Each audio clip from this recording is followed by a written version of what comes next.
साथ संगत जी, प्यार से कहना धन निरंकार जी। स्वागत है आप सभी का हमारे YouTube चैनल सोना इंस्पायर विचार पर।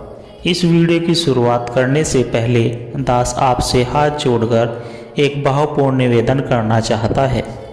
हमारा उद्देश्य आपके जीवन में सकारात्मक शांति और प्रेरणा का संचार करना है।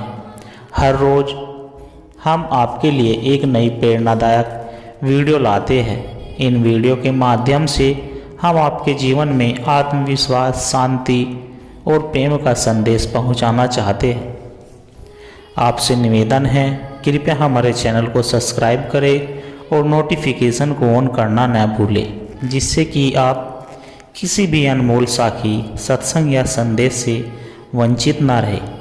आज की हमारी कहानी का विषय है सच्ची भक्ति किसे कहते हैं, सच्ची भक्ति का रहस्य। गंगा नदी के तट पर एक छोटे से गांव में संत रामदास का आश्रम था। दूर दूर से लोग उनके सत्संग में भाग लेने आते थे। उनकी वाणी में ऐसी मधुरता और सच्चाई थी कि लोग उनकी बातों से प्रेरित होकर अपने जीवन को धर्म और सच्चाई के मार्ग पर ले जाने की कोशिश करते थे। एक दिन सत्संग के दौरान एक जिज्ञासु युवक संत रामदास के पास आया और बोला, गुरुदेव, मैं वर्षों से भक्ति कर रहा हूँ, लेकिन मुझे भगवान की कृपा का अनुभव नहीं होता। कृपया मुझे सच्ची भक्ति का रहस्य समझाइए। संत रामदास मुस्कुराए और बोले, कल प्रातःकाल सूर्य उदय से पहले नदी के किनारे आ जाना, तुम्हारे प्रश्न का उत्तर वहीं मिलेगा। युवक पूरे उत्साह से अगले दिन तय समय पर पहुंचा। संत रामदास पहले से ही वहां पर प्रतीक्षा कर रहे थे। उन्होंने युवक से कहा, आओ नदी में थोड़ा आगे बढ़ते हैं। युवक उनके साथ नदी में कुछ गहराई तक चला गया। अचानक संत रामदास ने उसके सिर को पकड़कर पानी के नीचे जोर से दबा दिया। युवक छटपटाने लगा, परंतु संत ने उसे कुछ क्षणों तक पानी में ही रोके रखा। फिर जब युवक पूरी तरह व्याकुल हो गया तो उन्होंने उसे बाहर निकाला। युवक हांफते हुए बोला, गुरुदेव, यह आपने क्या किया, मैं मर ही जाता। संत मुस्कुराए और बोले, जब तुम पानी में थे तो तुम्हें सबसे अधिक किस चीज की आवश्यकता थी? युवक बोला, सांस की गुरुदेव, मुझे बस हवा चाहिए थी। संत बोले, यही सच्ची भक्ति का रहस्य है। जब तुम्हें भगवान की खोज में वैसा ही तीव्र प्रेम और तड़प होगी जैसी तुम्हें हवा के लिए थी, तब तुम्हें उनकी कृपा और दर्शन अवश्य प्राप्त होंगे। केवल औपचारिक प्रार्थनाओं से नहीं, बल्कि आत्मा की गहराइयों से पुकारने से ही भगवान मिलते हैं। युवक को सच्ची भक्ति का अर्थ समझ आ चुका था। उसने प्रण किया कि अब वह केवल शब्दों में नहीं, बल्कि अपने हृदय की गहराइयों से भगवान को पुकारेगा। सच्ची भक्ति वही है जो सांस की तरह अनिवार्य लगे। जब हमारी आत्मा भगवान के लिए उसी प्रकार तड़पेगी जैसे शरीर के लिए हवा के बिना तड़पता है, तब हमें निश्चित रूप से भगवान की कृपा प्राप्त होगी। सत्संग केवल किसी संत या गुरु के प्रवचन सुनना नहीं, बल्कि सच्चाई और सकारात्मकता के संग रहना ही वास्तविक सत्संग है। जिस प्रकार अग्नि में डाला गया लोहा तप कर तेजस्वी हो जाता है, उसी प्रकार सत्संग में बैठने से हमारी आत्मा पवित्र और निर्मल हो जाती है।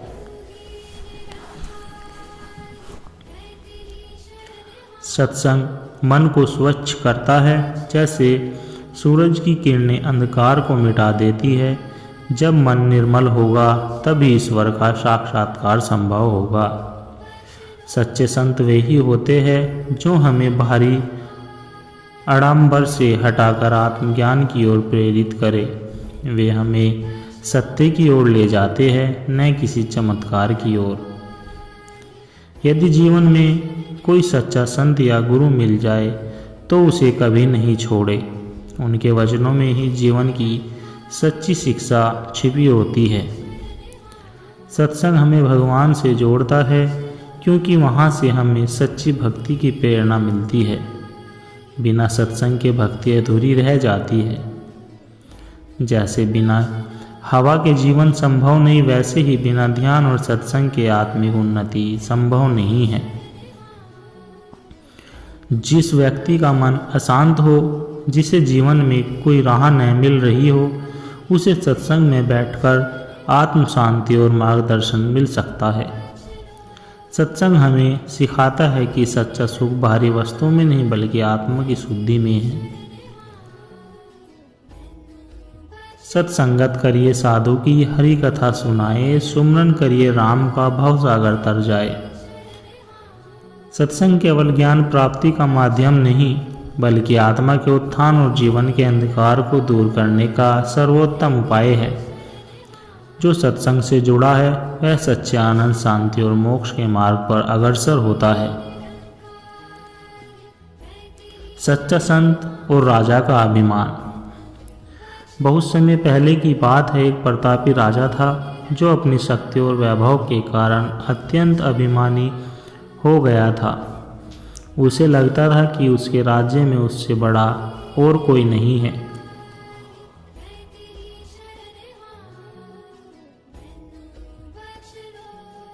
एक दिन उसके दरबार में एक संत का आगमन हुआ। संत के चेहरे पर अद्भुत तेज था और उनकी परिस्थिति से ही वातावरण शांतिमय हो गया।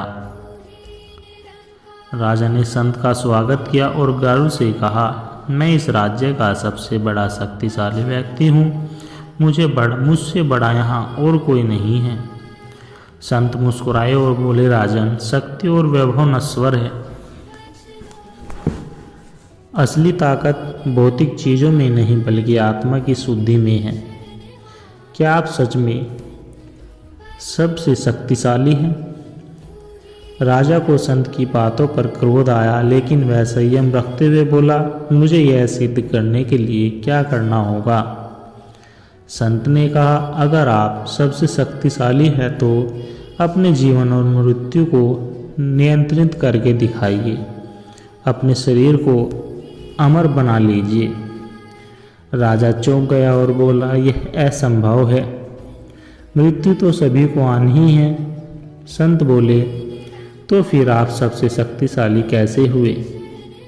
सच्चा बल वही है जो मृत्यु को भी जीत सके और वह केवल भक्ति और आत्मज्ञान से संभव है। राजा को एहसास हुआ कि वह केवल भौतिक शक्ति में अहंकार था, लेकिन सच्ची भक्ति आत्मिक ज्ञान में है। उसने संत से ज्ञान प्राप्त किया और अपने जीवन को ईश्वर की भक्ति में लगा दिया। सच्चा बल और शक्ति बाहरी ऐश्वर्य में नहीं बल्कि आत्मज्ञान और भक्ति में होती है। सत्संग में बैठने से ही हमें सच्चा ज्ञान प्राप्त होता है जो हमारे अहंकार को नष्ट कर हमें सच्ची शांति की ओर ले जाता है। सच्ची भक्ति और आत्मज्ञान।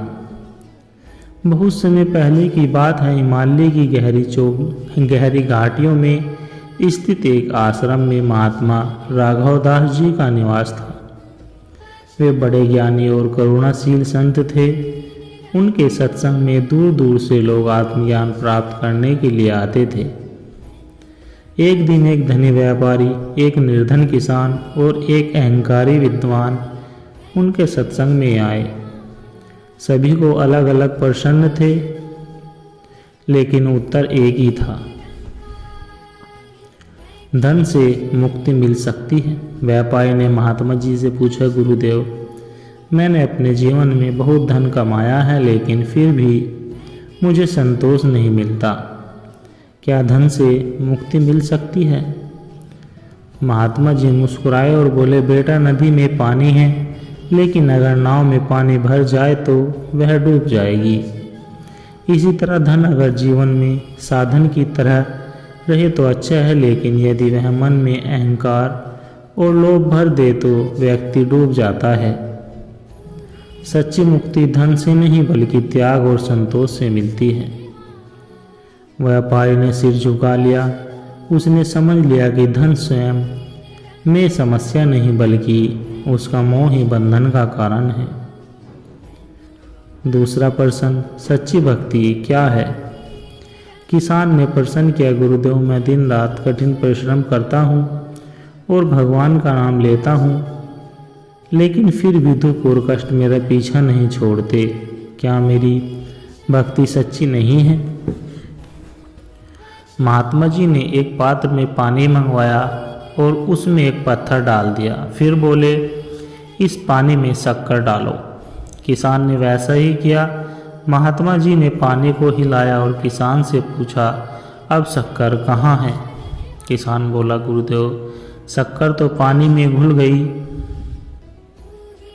फिर महात्मा जी ने पूछा, अब इस पत्थर को बाहर निकालो और देखो क्या इसमें पानी समाया। किसान ने पत्थर बाहर निकाला और देखा कि वह सूखा था। महात्मा जी बोले, बेटा यही सच्ची भक्ति का रहस्य है। जो व्यक्ति सच्ची भक्ति करता है वह जंगल में शक्कर की तरह वह जल में शक्कर की तरह ईश्वर में लीन हो जाता है, लेकिन जो केवल बाहरी रूप से पूजा करता है वह पत्थर की तरह अलग ही रहता है। यदि तुम ईश्वर में पूरी तरह समर्पित हो जाओगे तो तुम्हें कष्टों का अनुभव नहीं होगा। किसान की आंखें नम हो गई। उसने समझ लिया कि केवल कर्म करना ही पर्याप्त नहीं बल्कि मन और आत्मा से भगवान को प्रतिपूर्ण समर्पण करना आवश्यक है। तीसरा प्रश्न, विधा और अहंकार। अब अहंकारी विद्वान ने महात्मा जी से प्रश्न किया, गुरुदेव मैं शास्त्रों का गहरा अध्ययन कर चुका हूँ, मुझे सब कुछ ज्ञात है, फिर भी लोग कहते हैं कि मुझे अभी ज्ञान प्राप्त करना है, क्या मैं अब भी अज्ञानी हूँ? महात्मा जी मुस्कुराए और बोले, बेटा यह बताओ कि यदि कोई खाली पात्र हो तो उसमें कुछ भरा जा सकता है? विद्वान बोला, हाँ गुरुदेव, यदि पात्र खाली है तो उसमें कुछ भी भरा जा सकता है। महात्मा जी ने फिर पूछा, और यदि वह पहले से भरा हो तो क्या उसमें कुछ और डाला जा सकता है? विद्वान बोला, नहीं गुरुदेव, यदि पात्र भरा हो तो उसमें कुछ और डालने के लिए उसे पहले खाली करना पड़ेगा। महात्मा जी बोले, यही तुम्हारी समस्या है, तुम्हारा मन अहंकार से भरा हुआ है। जब तक तुम अपने अहंकार को खाली नहीं करोगे तब तक सच्चा ज्ञान प्राप्त नहीं हो सकता। विद्वान को अपनी गलती का एहसास हुआ। उसने अपने घमंड को त्यागने का निश्चय किया और विनम्रता से ज्ञान प्राप्त करने की प्रतिज्ञा ली। तीनों व्यक्ति को सत्संग से सच्चा ज्ञान प्राप्त हुआ। धन से नहीं, संतोष और त्याग से मुक्ति मिलती है। सच्ची भक्ति केवल बाहरी क्रियाओं से नहीं बल्कि आत्मा के पूर्ण समर्पण से होती है। ज्ञान प्राप्त करने के लिए अहंकार को छोड़ना आवश्यक है।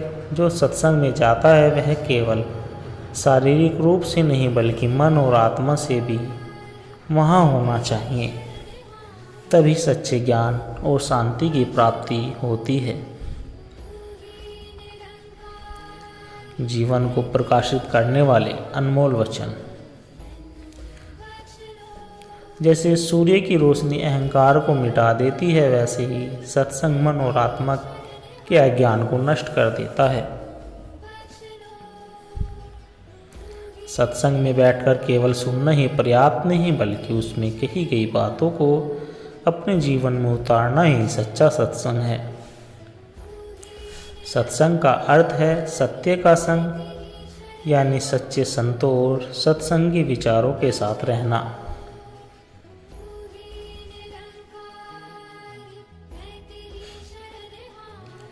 संग ऐसा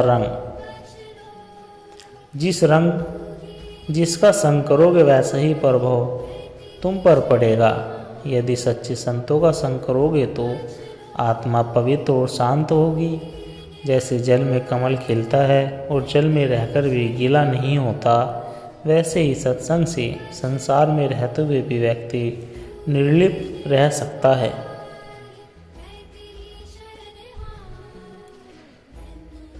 सत्संग मन के विकारों को दूर करता है, क्रोध, लोभ, मोह, अहंकार और ईर्ष्या को समाप्त करता है।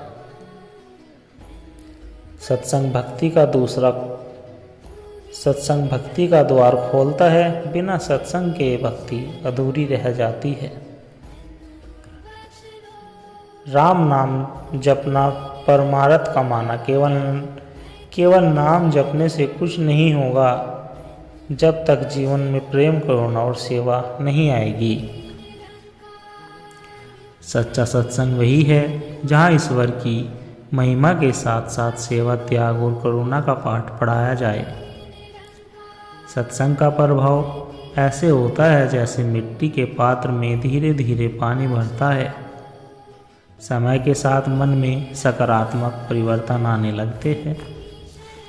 यदि आप चाहते हैं कि जीवन में शांति और आनंद बना रहे तो हर दिन थोड़ा समय अच्छे विचारों और संतों के वचनों के लिए निकालें।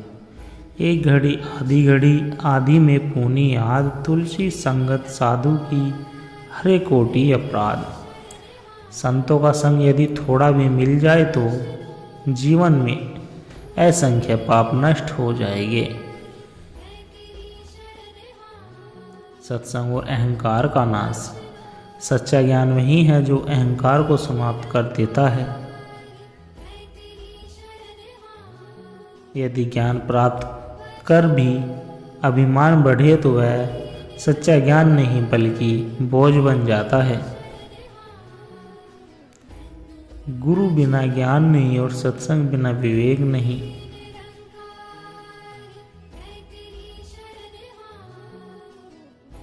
जैसे बिना रोशनी के कुछ दिखाई नहीं देता, वैसे ही सत्संग के बिना सच्चा विवेक उत्पन्न नहीं होता। जब तक मन में मैं और मेरे की भावना है तब तक शांति नहीं मिल सकती। सत्संग इस अहं को मिटाकर हमें प्रभु के प्रेम में रंग देता है। सत्संग में माखन निखासे माया रही जल माही। जैसे दूध मथने से मक्खन निकलता है, वैसे ही सत्संग से आत्मा में छिपी दिव्यता प्रकट होती है। सत्संग में गए लेकिन जीवन में कोई परिवर्तन नहीं आया तो इसका अर्थ है कि हमने केवल सुना, अपनाया नहीं। यदि जीवन में दुख, तनाव और समस्या आए तो सत्संग का सहारा लेना चाहिए। यह आपके भीतर वह शक्ति उत्पन्न करेगा जिससे आप हर समस्या का समाधान कर सकते हैं।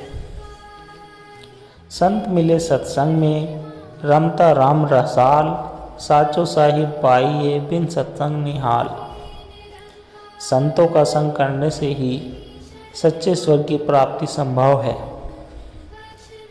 माटी कहे कुम्हार से, तू क्यों रोंदे मोह। एक दिन ऐसा आएगा मैं रोंदूंगी तो। यह अहंकार का सत्य है जो आज गर्व से भरा है, कल उसे भी मिट्टी में मिल जाना है। सत्संग हमें विनम्र बताता है।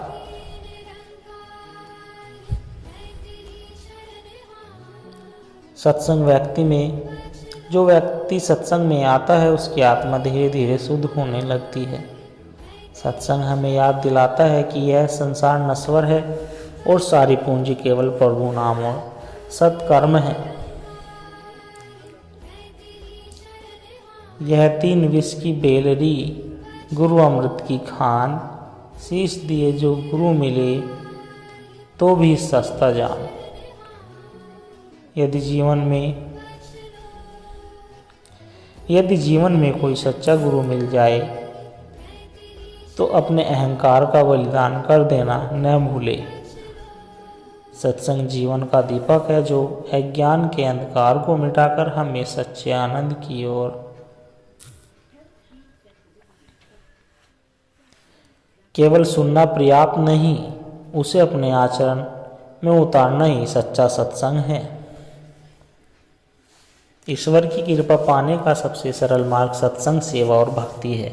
जो व्यक्ति नियमित रूप से सत्संग में सम्मिलित होते हैं वह अपने जीवन को पवित्र और सार्थक बना सकता है। सत्संग कीजिए संत से निर्मल होए सुभाए। सत्संगत जी दास के द्वारा कहे गए प्रेरणादायक कहानी विचार, सत्संग विचार अगर आप जी को अच्छे लगे हो तो लाइक, कमेंट, शेयर और हमारे चैनल को सब्सक्राइब जरूर कर दीजिए। और दास को आशीर्वाद दे के आप जी के चरणों में हर रोज ऐसे ही सत्संग कहानी विचार लेकर आता रहूं। साथ संगत जी प्यार से कहना, धन्य निरंकार जी।